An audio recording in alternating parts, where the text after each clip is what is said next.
오늘은 설 명절 연휴가 지나고 다시 일상으로 돌아와 사순절 첫 번째 주일을 맞이했습니다. 이 사순절 하면 렌트라 그럽니다. 렌트 하는 이 말은 라틴어로 쿼드라게시마 이게 40일이라는 의미입니다. 쿼드라게시마 이 라틴어인데요. 40일. 그러니까 예수님께서 이 광야에서 40일을 금식하시고 또 시험을 이기신 것을 기억하는 절기가 바로 렌트, 이 사순절입니다. 이 기간 동안 우리는 예수님의 십자가 고난과 죽으심을 깊이 묵상하며 내 신앙 삶을 성찰하는 기회로 삼아야 합니다. 우리가 잃어버렸던 것을 다시 되찾고 또 희미해졌던 은혜를 다시 선명하게 바라보는 의미 깊은 변화의 시간이 되어야 합니다. 아직 봄이라고 하기에는 좀 이르지만 이제 봄을 향해 조금씩 나아가는 이 계절의 변화처럼 우리의 영적인 삶도 부활의 봄을 향해 나아가고 있습니다. 그런데 세상은 여전히 전쟁, 경제 불안, 정치적인 갈등, 사회적인 분열 속에 혼란스럽습니다. 우리는 무거운 마음으로 이렇게 묻습니다. 왜 세상은 이렇게 아픈가? 세상은 왜 우리를 힘들게 하는가? 오늘 말씀의 본문은 그 질문에 대한 성경적인 대답을 줍니다. 그리고 동시에 더 큰 소망을 우리에게 선포합니다. 그 질문에 대한 대답과 소망의 메시지는 죄와 죽음이 시작되었지만 바로 은혜와 영생이 그것의 결론이다. 이렇게 강력한 메시지를 우리에게 던져줍니다. 바라기는 오늘 말씀을 통해서 우리의 죄와 죽음의 문제가 생명의 빛으로 완전히 씻겨지고 우리를 짓눌렀던 모든 어둠이 떠나가고 하늘의 평강이 여러분의 심령에 가득할 수 있게 되기를 주님의 이름으로 축복합니다. 성경 로마서는 주후 57년경 사도 바울이 제3차 전도여행 말기 고린도에서 기록이 되었습니다. 이 바울이 로마 교회를 직접 방문하기 전에 유대인과 이방인 성도 간의 갈등 상황 속에서 하나님의 의와 믿음으로 말미암는 구원의 복음을 체계적으로 설명을 하기 위해서 기록된 서신입니다. 이 사도 바울이 로마 교회에 보낸 편지 로마서는 복음의 정수라고 얘기할 수 있습니다. 오늘 본문 5장 12절에서 21절까지 말씀은 바로 인류 역사를 두 사람으로 요약을 하고 있는데 그 한 사람은 아담이고 또 한 사람은 예수 그리스도였습니다. 바울은 여기서 대표성의 신학, 좀 신학적인 용어를 써서 죄송한데요. 대표성의 신학, 이것을 말합니다. 그러니까 아담 안에서 모든 인류가 죄 아래에 놓였고 예수님 안에서는 새로운 인류가 시작되었다는 겁니다. 신학자 칼 바르트는 이 대목을 설명을 하면서 이런 말을 했습니다. 그리스도 안에서의 그러니까 예스입니다. 예는 아담 안에서의 아니요, 이보다 훨씬 강력하다. 그런 말을 했습니다. 우리는 흔히 내가 저지른 잘못, 이 죄의 무게에 압도되어서 하나님의 용서, 그 은혜를 과소평가할 때가 많습니다. 그런데 성경은 은혜가 죄를 이기고 생명이 사망을 삼켰다 하는 것을 선포합니다. 그러니까 인간은 늘 인과응보, 여러분 인과응보가 바로 이거잖아요. 이 결과, 이걸 보게 되면 원인이 이런 결과가 될 수밖에 없었다. 그러니까 예를 들면 내가 복받고 은혜 가운데 살아간다 그러면 복받고 은혜 받을 그런 삶을 살았다는 거고, 내가 만약에 삶이 힘들고 좀 무겁고 하면 그만큼 어려울 수밖에 없는 그런 삶을 네가 살았기 때문에 네가 그런 삶을 어려운 가운데 처해 있다. 여러분 이게 성경 어디서 가장 많이 나오던가 사상이요? 욥기서에 보면 욥이 엄청난 고통을 당하잖아요. 욥은 하나님도 그 욥의 믿음을 인정했던 성경 인물입니다. 정직했고 순전했고 악에서 떠난 사람이었고 하나님을 경외한 사람이다. 이게 하나님이 욥기서가 시작이 될 때 맨 처음부터 서두에 그렇게 하나님이 구체적으로 욥을 인정하는 그런 기록이 딱 나와 있습니다. 그런데 욥이 참 말할 수 없는 그런 고통, 고난 가운데 처하게 되죠. 그런데 참 이 인간 세상에서 살아가는 이 사람으로서 여러 가지 상황이나 환경에 대해서 해석을 하는 뭐 인간적인, 인문학적인 어떤 이런 해석을 하는 친구들이 와가지고 네가 분명히 뭔가 어려움을 당할 수 있는 그런 삶을 살았기 때문에 하나님 앞에 네가 뭔가 잘못을 범했기 때문에 이런 고통을 당하지 않냐 이렇게 얘기한 거죠. 여러분 그런데 여러분 그 욥의 친구들의 말이 맞습니까? 틀립니까? 여러분이 잘 알고 있죠. 여러분 하나님이 이 욥이라는 이 고난의 대명사 욥이라는 성경 인물을 통해서 우리에게 어떤 고난과 역경과 환난이 닥쳐와도 끝까지 믿음으로 잘 이겨내는 사람에게 주어지는 그 보상, 그 샘플이 된 사람이 바로 욥이거든요. 그래서 우리 믿음의 사람들은 때로 이 세상을 살아가게 될 때 참 어렵고 힘든 상황을 만날 수 있습니다. 세상 사람들과 마찬가지로 우리가 이 세상에 발을 딛고 살아가기 때문에 발바닥에 흙을 안 묻힐 수가 없잖아요. 그러나 하나님은 여러분 그 모든 어려운 상황과 여건들 우리는 무엇으로 이길 수 있다고 생각하십니까? 믿음으로 이길 수 있습니다. 그래서 찬양에도 그런 찬양이 있잖아요. 믿음이 이기네, 믿음이 이기네, 주 예수를 믿음이 온 세상 이기네 하는 찬송이 있지 않습니까? 여러분 세상 사람들과 다른 점이 있다면 우리는 믿음의 사람들인 거예요. 그리고 주님 바라보고 우리가 믿음으로 일관성 있게 쫙 나가기만 하면 마침내 승리케 되는 그런 놀라운 복된 인생이 다 될 줄로 믿습니다. 여러분 주일날 오늘 같은 주일만 되면 좋겠다 하는 그런 마음을 가졌어요. 제가 예배 들어오기 전에 참 행복하게 마음이 뿌듯하고 따뜻하고 뭔가 확 문제가 풀려지는 듯한 그런 상황이 있었습니다. 너무 감사한 거예요. 바로 제가 손을 잡고 감사 기도를 드렸어요. 여러분 우리가 때로 엄청난 바위 덩어리와 같은 무게를 짊어지고 살아갈 때도 있을 수 있습니다. 그러나 하나님은 그 모든 바위 덩어리와 같은 무거운 짐들을 다 벗겨내 주시고 수고하고 무거운 짐진 자들아 다 내게로 오라 내가 너희를 쉬게 하리라 하신 하나님의 정말 우리의 마음에 평안을 주는 기쁨과 감사가 고백이 되는 그런 삶을 반드시 우리에게 허락해 주신 줄 믿습니다. 그런 삶을 살아가는 사람이 가장 복된 인생입니다.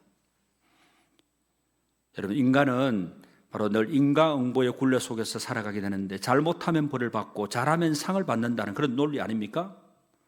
하지만 복음은 전적으로 하나님의 은혜를 말씀합니다. 이거 자격 없는 나에게 거저 주시는 하나님의 선물인 거죠. 여러분 그래서 구원은 뭐라고 정의하던가 제가 계속 구원은 하나님의 선물입니다. 영국의 대문호 셰익스피어는 그의 희곡 베니스의 상인에서 자비에 대해서 mercy, 이 자비에 대해서 이렇게 말을 했습니다. 자비의 성질은 강요되는 것이 아니다. 그것은 하늘에서 땅 위로 내리는 부드러운 비와 같다. 그렇습니다, 여러분. 오늘 본문이 바로 그 하늘의 비가 되어 죄로 인해서 갈라진 우리의 마음밭을 적시고 영생의 싹을 틔우는 겁니다. 우리 속담에 이런 말이 있죠. 가는 날이 뭔 날이다? 장날이다. 가는 날이 장날이다. 여러분 이건 두 가지 의미가 있습니다. 부정적인 의미도 있고 긍정적인 의미도 있어요. 여러분 부정적인 의미는 어떤 의미냐면 어떤 일을 하려고 할 때 예상치 못한 좀 당황스러운 그런 상황을 마주하게 되었을 때 비유적으로 이러는 말이 바로 가는 날이 장날이다. 그러니까 좀 부정적인 의미라고 얘기할 수 있겠죠. 그러니까 부정적인 상황을 얘기하는 거고 또 긍정적인 그런 상황을 얘기할 때는 우연히 좋은 일이 생기거나 뜻밖의 재미를 보는 경우입니다. 그런데 복음은요, 우리에게 이렇게 말을 합니다. 로마서 5장 8절 말씀입니다. 여러분 같이 한번 읽어보실까요? 로마서 5장 8절 시작. 우리가 아직 죄인 되었을 때에 그리스도께서 우리를 위하여 죽으심으로 하나님께서 우리에 대한 자기의 사랑을 확증하셨느니라. 아멘. 여러분 어떤 말씀입니까? 우리가 준비되어 있지 않을 때, 우리가 아직 돌아오지 않았을 때 하나님의 은혜가 먼저 찾아왔다는 거죠.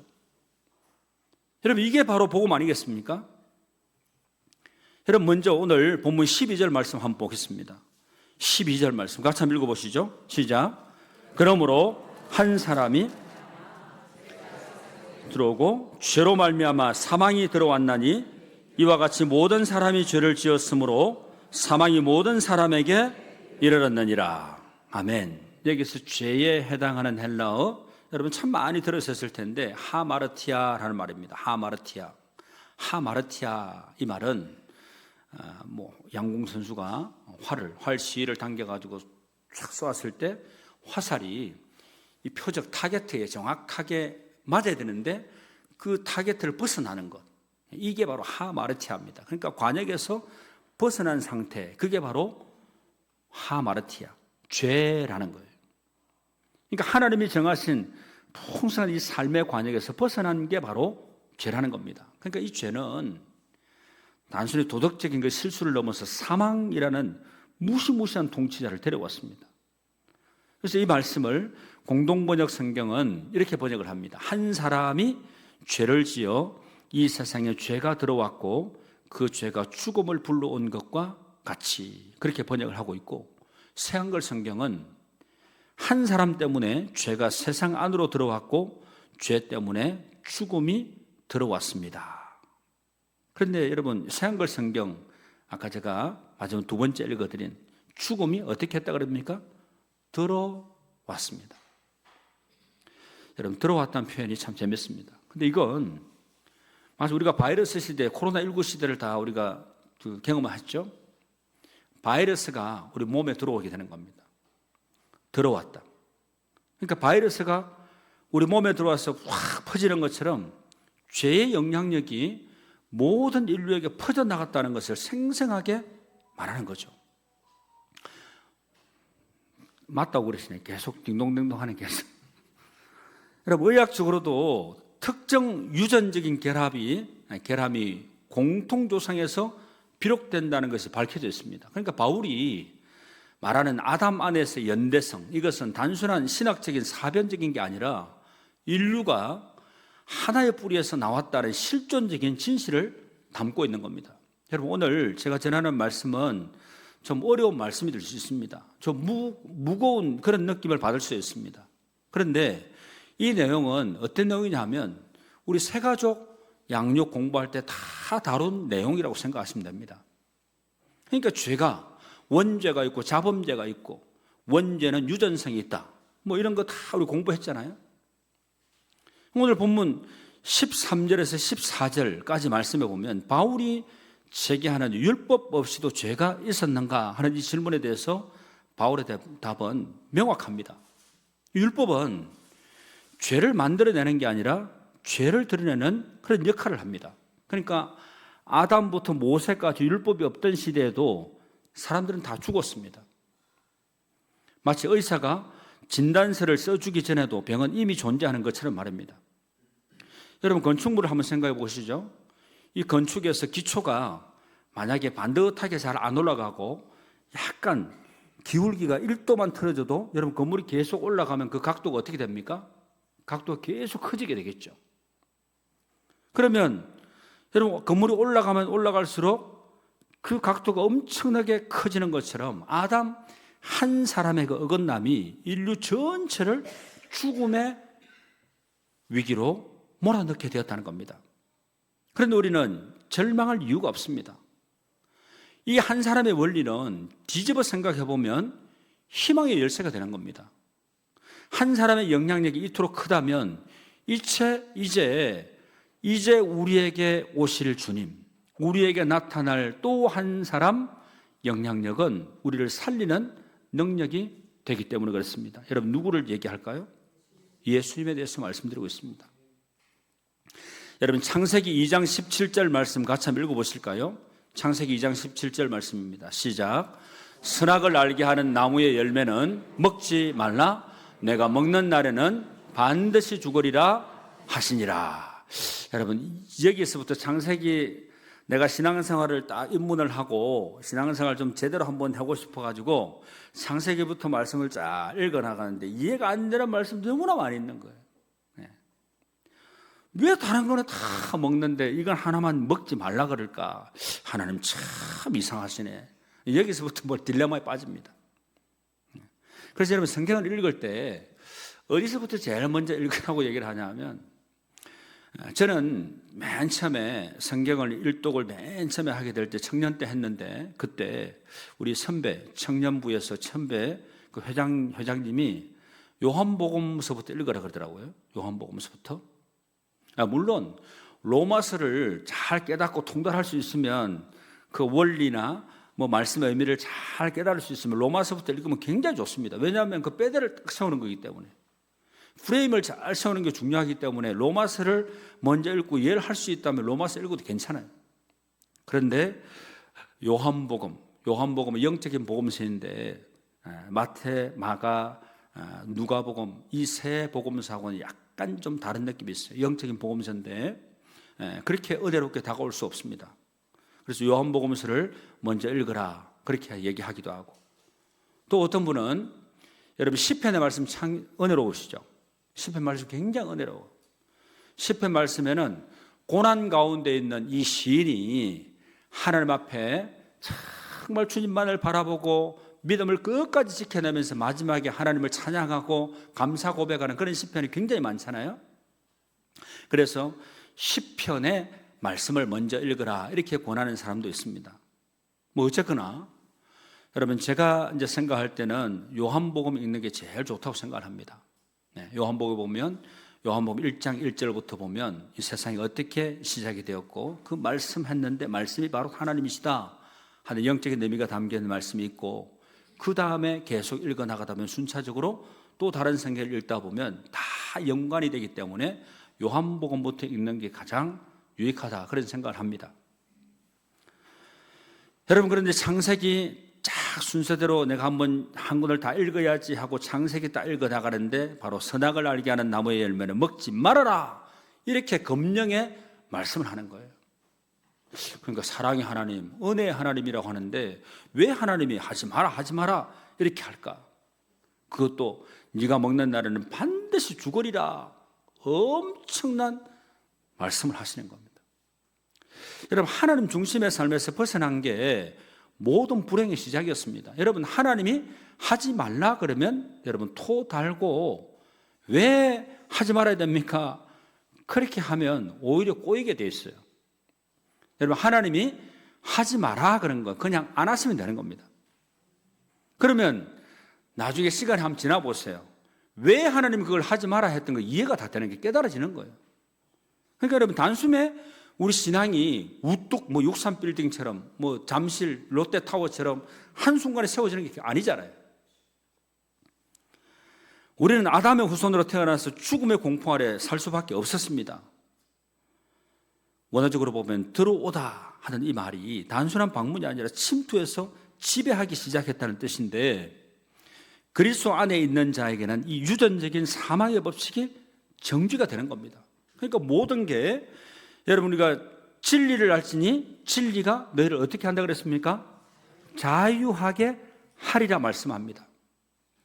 우리가 복음 안에 살아가게 되면 자유함을 누릴 수 있습니다. 여러분 우리가 복음 안에 있으면 우리가 진리를 깨닫게 되면 자유하게 됩니다. 죄에 붙잡힐 수가 없습니다. 그리고 우리가 죄된 삶을 계속 살아왔다 그러면 그 죄가 스톱이 되게 되는 겁니다. 여러분 새번역 성경 이 말씀은 오늘 12절 말씀 어떻게 번역을 하고 있냐면, 모든 사람이 죄를 지었으므로 죽음이 모든 사람에게 퍼졌습니다 이렇게 번역을 하면서 죄의 이 전념성을 강조해서 말씀하고 있습니다. 하지만 복음은 이 전념을 멈추는 강력한 백신입니다. 그래서 우리는 이제 과거의 실패나 가문의 어두운 내력에 묶여 있을 필요가 없는 겁니다. 예수 그리스도 안에서 우리는 새로운 혈통, 즉 은혜의 혈통으로 입적이 된 것입니다. 바울은 이제 비교할 수 없는 대조를 시작하게 되는데, 여러분 15절 말씀 같이 한번 읽어보시겠습니까? 시작. 그러나 이 연사는 그 범죄와 같지 아니하니 곧 한 사람의 범죄를 인하여 많은 사람이 죽었은즉 더욱 하나님의 은혜와 또한 한 사람 예수 그리스도의 은혜로 말미암은 선물은 많은 사람에게 넘쳤느니라. 아멘. 아담의 범죄보다 하나님의 은혜가 비교할 수 없을 만큼 더 크다는 겁니다. 여러분, 그리고 17절 말씀 이렇게 말씀하죠. 한 사람의 범죄로 말미암아 사망이 그 한 사람을 통하여 왕노릇하였은즉 더욱 은혜와 의의 선물을 넘치게 받는 자들은 한 분 예수 그리스도를 통하여 생명 안에서 왕노릇하리로다. 아멘. 넘치게 받다 하는 이 말은 잔이 넘쳐 흐르다, 남아서 풍성하다 하는 그런 의미입니다. 그렇습니다. 하나님은 우리의 죄를 겨우 덮을 만큼만 은혜를 주시는 분이 결코 아니십니다. 차고 넘치게 부어주시는 우리의 아버지 하나님이십니다. 한 조사에 따르면 사람들은 칭찬 한 번보다 비난 한 번에 더 큰 영향을 받는다 그럽니다. 하지만 영적인 세계는 좀 다릅니다. 그리스도의 한 번의 의로운 행위는 인류의 모든 어두운 역사를 덮고도 남는 강력한 빛입니다. 여러분, 그래서 오늘 15절 아까 말씀 읽었는데 하나님의 은혜와 또한 한 사람 예수 그리스도의 은혜로 말미암은 선물은 많은 사람에게 더욱 넘쳤느니라 그럽니다. 여기서 선물로 번역된 이 헬라 이 카리스마 하는 이 말은 자격 없는 자에게 거저 주시는 하나님의 호의입니다. 여러분 17절 말씀도 아까 읽어드렸죠. 이 더욱 그랬습니다. 더욱 이 말은 비교할 수 없는 압도적인 차이를 의미합니다. 그러니까 아담이 가져오게 된 이 죽음의 힘보다 예수님이 가져온 그 생명의 힘이 몇백 배, 몇천 배, 몇십만 배, 몇억만 배나 더 강력하다는 것을 말씀하고 있는 겁니다. 여러분, 그래서 고린도후서 5장 17절 말씀 이렇게 말씀하죠. 같이 한번 읽어보시죠. 시작. 그런즉 누구든지 그리스도 안에 있으면 새로운 피조물이라 이전 것은 지나갔으니 보라 새 것이 되었도다. 아멘. 여러분, 우리는 더 이상 환경의 노예가 아닙니다. 은혜 아래서 우리는 자기 삶의 왕으로 통치하며 살아가는 권세를 받았습니다. 설명절 이후 찾아오는 혹시 공허함이나 삶의 염려 걱정을 이 은혜의 풍성함으로 다 덮으시기를 바랍니다. 마지막으로 사도 바울 선생님은 최종적인 승리를 우리에게 선포하는데, 여러분 21절 말씀입니다. 마지막 절 같이 한번 읽어보시죠. 이는 죄가 사망 안에서 왕노릇한 것 같이 은혜도 또한 의로 말미암아 왕노릇하여 우리 주 예수 그리스도로 말미암아 영생에 이르게 하려 함이라. 아멘. 여러분, 이제 우리는 죽음을 넘어 주님의 은혜를 입은 하나님 나라 시민입니다. 율법이 들어온 이유가 뭡니까? 율법이 들어온 이유는 죄를 더 깨닫게 하기 위함이긴 하지만 20절 말씀에 죄가 더한 곳에 은혜가 더욱 넘쳤나니, 바로 이 말씀 우리에게 큰 위로와 소망을 줍니다.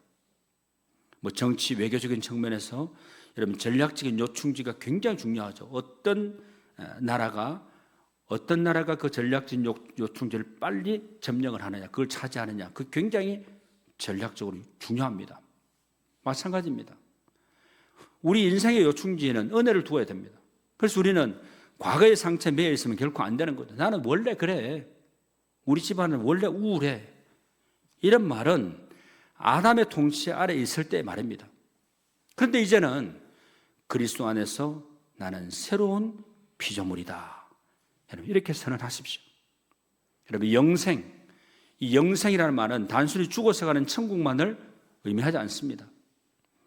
하나님의 생명에 참여하는 질적인 삶을 뜻하는 거죠.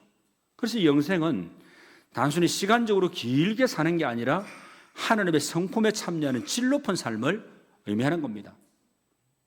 그래서 오늘 지금 이 순간부터, 여러분 한번 저를 한번 따라해 주시죠. 오늘 지금 이 순간부터. 그렇습니다. 오늘 지금 이 순간부터 그리스도의 순종을 힘입어 은혜의 통치를 받으며 살아가는 것이 바로 영생입니다. 여러분, 그래서 여러분 오늘 본문 아까 마지막 절 21절 말씀을 읽었는데 새 한글 성경은 이렇게 번역을 합니다. 은혜가 우리 주 예수 그리스도를 통하여 영원한 생명으로 이끄는 왕노릇을 하게 되었습니다. 이렇게 굉장히 생동감 있게 그렇게 말씀을 하고 있습니다. 여러분, 요한복음 1장 16절 17절 말씀 이렇게 말씀하죠. 같이 한번 읽어보시죠. 우리가 다 그의 충만한 데서 받으니 은혜 위에 은혜로라. 율법은 모세로 말미암아 주어진 것이요 은혜와 진리는 예수 그리스도로 말미암아 온 것이라. 아멘. 여러분, 이제 우리의 삶은 죄의 통치 아래 있지 않고 은혜의 통치 아래 있습니다. 이번 사순절 기간 내 생각과 욕심을 내려놓고 주님의 의로운 통치를 이렇게 받으며 살아가는 복된 인생들이 다 되시길 바랍니다. 오늘 우리는 아담과 그리스도라는 인류의 두 대표를 만났습니다. 아담의 길은 나 중심의 길이었고 그 끝은 결국 사망입니다. 그러나 그리스도의 길은 순종과 사랑의 길이었고 그 끝은 영광스러운 생명입니다. 사순절 첫 주일을 맞이해서 설명절에 만난 이웃이나 또 소외된 이들에게 받은 은혜를 흘려 보내는 우리들이 되면 참 좋겠습니다. 친절한 말 한마디, 따뜻한 격려가 죽음의 그늘에 앉아있는 누군가에게는 영생의 빛이 될 수가 있습니다. 로마서 5장 20절의 말씀처럼 세상의 악이 기승을 부릴 때 우리는 더 큰 선으로 그 악을 이겨야 합니다. 그것이 바로 은혜가 왕노릇하는 삶의 구체적인 모습입니다. 이야기 하나 나누고 오늘 말씀을 마무리하겠습니다. 어떤 집사님이 오랫동안 숨겨온 자신의 과거 때문에 늘 예배 때마다 고개를 들지 못하고 울기만 했습니다. 그리고는 목사님과 상담을 하면서 목사님, 저는 용서받을 수 없는 사람입니다. 그렇게 말을 했습니다. 목사님은 그 집사님과 함께 로마서 5장을 읽으면서 한 사람이 순종하지 아니함으로 많은 사람이 죄인 된 것 같이 한 사람이 순종하심으로 많은 사람이 의인이 되리라 하는 말씀을 붙들고 기도했습니다. 그리고 이렇게 나누었습니다. 집사님, 집사님의 과거보다 예수님의 십자가가 더 큽니다. 집사님의 죄보다 하나님의 은혜가 더 깊습니다. 그 후로 그 집사님은 여전히 눈물을 흘리지만 달라진 것은 이제 죄책감의 눈물이 아니라 감사와 감격의 눈물을 흘리게 되었다는 것입니다. 사랑하는 성도 여러분, 오늘 말씀 우리에게 세 가지 큰 복음을 들려줍니다. 첫째는 아담 안에서 죄와 죽음의 지배 아래 있던 존재였음을 분명히 인정하라는 겁니다. 그리고 두 번째는 한 사람 예수 그리스도의 순종과 십자가와 부활로 말미암아 우리는 은혜와 의의 선물을 받게 되었다는 것을 선포하라는 것입니다. 그리고 세 번째는 이제 우리는 은혜가 왕노릇하는 나라 영생의 통치 아래로 옮겨진 자답게 새로운 정체성과 새로운 삶의 태도로 살아가야 된다는 것을 도전합니다. 사순절 여정은 우리를 십자가로 인도하지만 그 끝은 부활의 영광입니다. 이제 여러분의 삶에는 은혜가 왕노릇하고 여러분을 가장 복된 길로 인도하실 줄로 믿습니다. 이 기쁨과 희망을 품고 승리하는 사순절 이 첫 주간이 되시기를 우리 주님의 이름으로 축원합니다. 기도드리겠습니다. 사랑과 은혜가 풍성하신 하나님 아버지, 우리를 죄와 죽음의 늪에서 건져내어 영생의 나라로 옮겨주심에 감사를 드립니다. 이제 저희들 아담의 실패에 매여 절망하지 않게 하시고 예수 그리스도의 완벽한 승리를 힘입게 하여 주시옵소서. 우리 삶을 주님의 은혜로 채워주사 이전보다 더 귀하고 복된 인생 되게 하시고 주님의 십자가 사랑을 더 깊이 묵상하며 봄에 돋는 새순처럼 우리의 믿음도 자라게 하여 주시옵소서. 우리를 죽음에서 생명으로 인도하신 우리 구주 예수 그리스도의 이름으로 기도드립니다. 아멘.